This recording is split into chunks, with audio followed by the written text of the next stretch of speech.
इतना सिर्फ मैं हर एक बात करता हूं कि हमें कभी भी फिरकों में न शामिल किया जाए। हम फिरका नहीं है, हम मुसलमानों का कदीम और कसीर तबका हैं। क्योंकि आप बगैर किसी, यानी ये तो सारे माशाल्लाह हमारे सुन्नी बैठे हुए हैं, मैं ये बात करता हूं कि आप इस बात का तजुर्बा कर लें, और मैं बगैर किसी ये गैर जानदाराना तौर पे दावत देता हूं कि कोई बंदा भी इसका तजुर्बा कर ले, उसका कोई भी नजरिया है, वो किसी भी मसलक से ताल्लुक़ रखता है, कोई भी उसका मकतबा फिक्र है, वो जो सोचता है वो इस बात का तजिया कर ले, रिसर्च कर ले कि मुसलमानों का कदीम और कसीर, दो लफ्ज़ मैं बोलता हूं, पुराना और ज़्यादा तबका, उसके अकायद, नज़रियात, इल्म व अमल कैसा है। यानी आप पीछे चले जाएं, जितना भी पीछे लेके जाएं, आप जितना पीछे जाएंगे फ़िरके ख़त्म होते जाएंगे, मुसलमानों की एक ही जमात रहेगी। जितना आगे आएंगे मुसलमानों के अंदर फ़िरकाबाजी की गई, फ़िरका परस्ती बनाई गई, फ़िरके बनाए गए। जितने भी फ़िरके बने वो हमसे बने, हम किसी से नहीं बने। हम फ़िरका नहीं हैं, हम जमात हैं। खुद जो तारीफ की जाती है, हमारे छोटे मिर्जा साहब ने जो भी तारीफ की है फ़िरक की, कि वो कहते हैं कि भाई फ़िरक कहते हैं फ़िरके को अलग, जमात से जुदा होने वाले, अलग होने वाले, टूट के अलग होने वाले। तो जितने भी आप पीछे चले जाएं, 100 साल पीछे चले जाएं, तो आपको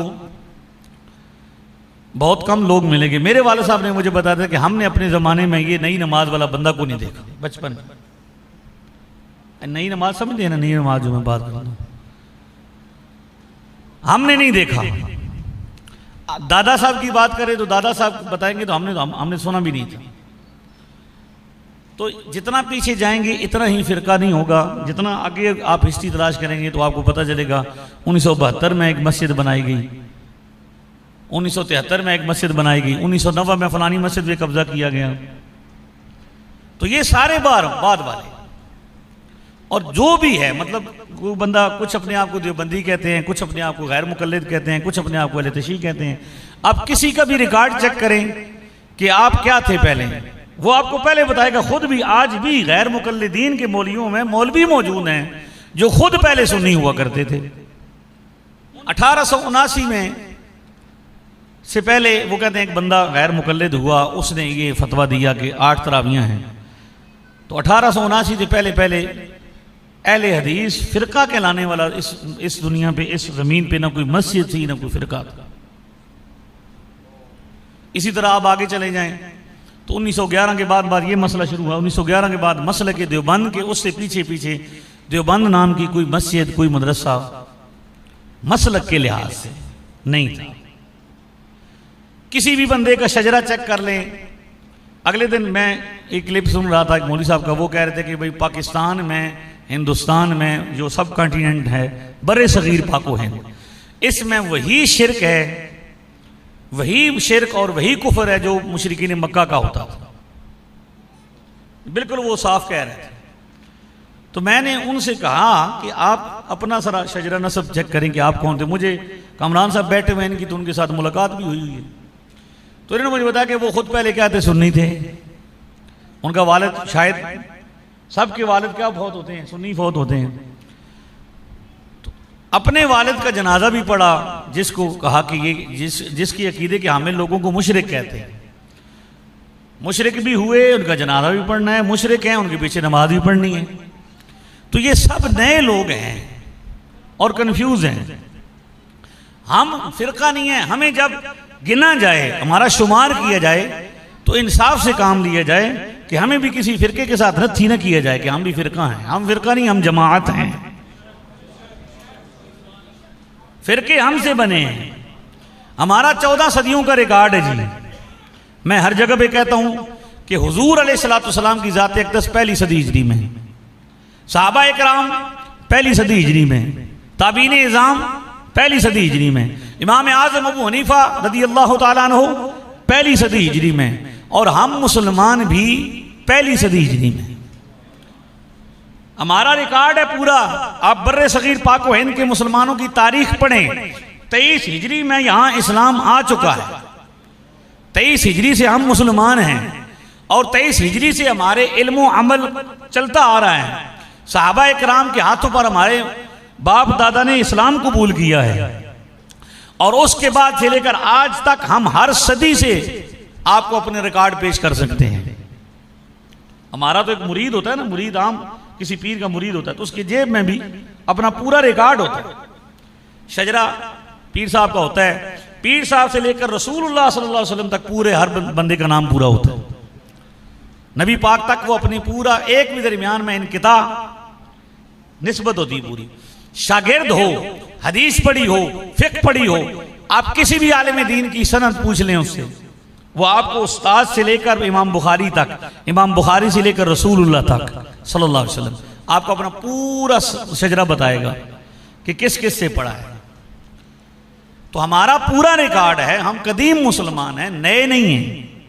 ना हम मुसलमान नए हैं, ना हमारा अकीदा नया है, ना हमारी नमाज नहीं है। तो मसला ये है कि हमें फिरका शुमार ना कीजिए। आपने भी अपने आप को फिरका नहीं कहना। जब भी तारुफ करना कर बोलो केड़े फिरके नाल ताल्लुक है, आखो जी साडा किसी फिरके नाल ही, साडा जमात नाल ताल्लुक है, अभी जमात जमात।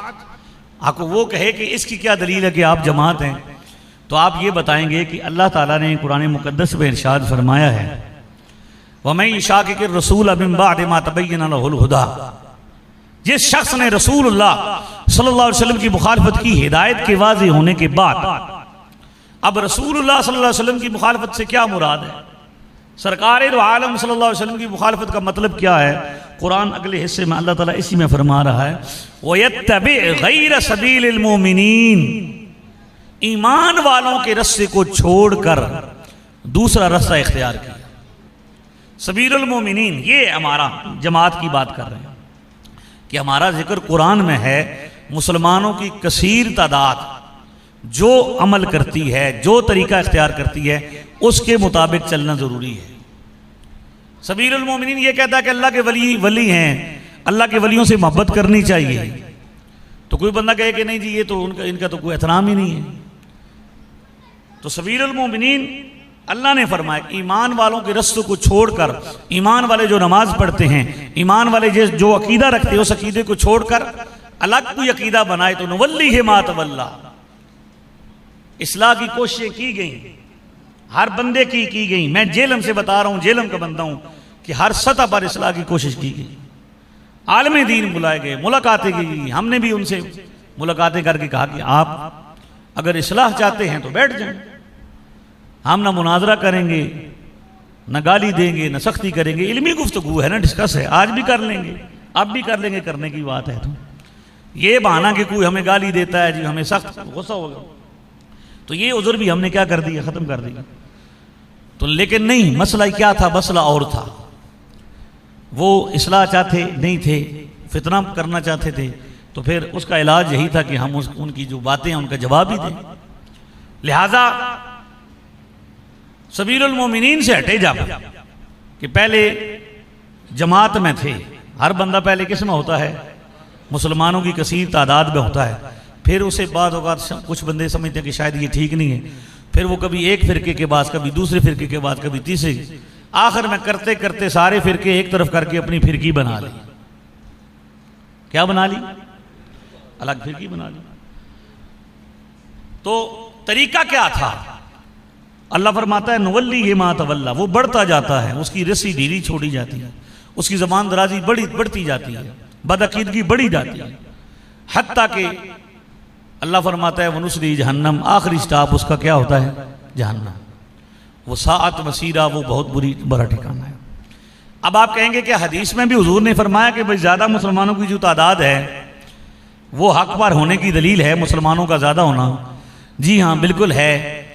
ये हदीस शरीफ जो 3950 नंबर है, इसमें इब्ने माजा शरीफ में, इब्ने माजा शरीफ में हदीस शरीफ मौजूद है। हुजूर ने इरशाद फरमाया इन्ना उम्मती ला तज्तमिउ अला दलालतिन, मेरी उम्मत कभी गुमराही पर जमा नहीं होगी।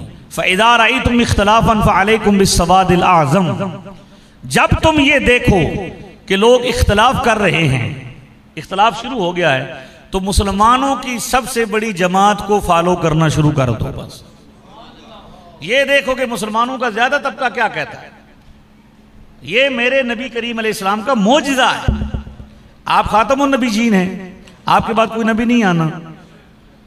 तो जब नबी, पहले तो नबी आते थे ना, हुजूर जब तशरीफ नहीं लाए तो जब इस्लाह की जरूरत पड़ी थी तो अल्लाह कैसे भेजता था, और एक और नबी आता था वो इस्लाह कर देता था। हुजूर आखिरी नबी खातमुन नबीयीन, आप तो ताजदारे खत्म नबूवत हैं। तो आपको ये दी गई मौजज़ा दिया गया कि महबूब आपने तौहीद बयान करने का हक अदा कर दिया, शिर्क का कला कमा कर दिया, क़यामत तक उम्मत शिर्क नहीं करेगी। ठीक है जी, क़यामत तक कभी भी शिर्क, हुजूर गारंटी दे के गए हैं, बुखारी में रिवायत है कि उम्मत कभी भी शिर्क नहीं करेगी, सारी गारंटियां दे के गए हैं। तो क़यामत तक ये भी फरमा के गए हैं कि मेरी उम्मत की सबसे बड़ी जो जमात है उसकी पैरवी करना, कभी भी अल्लाह ताला मेरी उम्मत की अक्सरियत को गुमराह नहीं करेगा। ये हो सकता है कि कुछ बंदे गुमराह हो जाएं, एक महल्ले में कुछ बंदे वो अपना कमरा सा बना लें, अपनी एक अलग फिरकी बना लें, वो छुप छुपा के बैठे रहें, गैर कभी ना निकलें, मुंह कभी ना दिखाएं, कुंडी कभी ना खोलें, ये हो सकता है। लेकिन उम्मत का कसीर तबका कभी भी गुमराही पर जमा, मुसलमानों की अक्सरियत को नहीं छोड़ना, ठीक है, मुड़ नहीं छोड़ना जिसे कहते हैं। मियाँ साहब ने इस हदीस का तर्जुमा किया जो फरमाया कि भाई दर मुर्शिदा छड्डी ना आई, नहीं तो हो जावेगा रोगी। दर मुर्शिदा राह बरदा छड्डी ना आई, नहीं तो हो जावेगा रोगी। जेड़ी बकरी अजड़ों निकड़ी ओ पगयाड़ा जोगी। विसाया शरीफ में सय्यदिया इमाम अहले सुन्नत रज़ियल्लाहु ताला अन्हु ने फरमाया, भाई है मेरे महबूब के गुलामों, तुम मेरे मुस्तफ़ा की भोली भाली भेड़ें हो। और मियाँ साहब क्या कह रहे हैं, जेड़ी बकरी अजड़ों निकड़ी वो पगयाड़ा जोगी। आला हजरत ने भी उनको भेड़िया करार दिया, और हजरत सैयदना मुहद्दिस कश्मीर मियाँ मोहम्मद बख्श रहमतुल्लाह अलैह ने भी क्या करार दिया, पगयाड़ करार दिया। तो जो असल पगयाड़ वो है, भेड़िया वो है जो अकीदे पर हमला करता है। तो जनाब आपने सिर्फ और सिर्फ ये देखना है कि हुजूर अलैहिस्सलाम की जो उम्मत है वो पुराना उसका तरीका क्या, कि हर चीज बंदे को नई अच्छी लगती है, गाड़ी अच्छी नई लगती है, घर नया अच्छा लगता है, कपड़े, तो सब कुछ नया पहन लेना चाहिए, लेकिन अकीदा और नमाज पुरानी ही रखनी चाहिए।